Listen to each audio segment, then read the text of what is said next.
Hey guys, welcome back to our channel. In this tech tutorial video, we're going to reveal to you how you can turn off comment notifications in your workspaces in the Plane project management app. So let us dive into this. So guys, navigate to your workspace on Plane. What you want to do next is simply navigate to your account settings here to the left.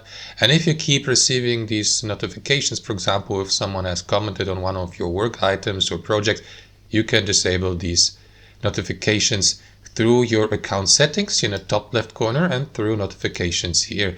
Now you can go through these notifications, turn off, for example, email notifications, or if someone changes, I don't know, for example, a state or a work item.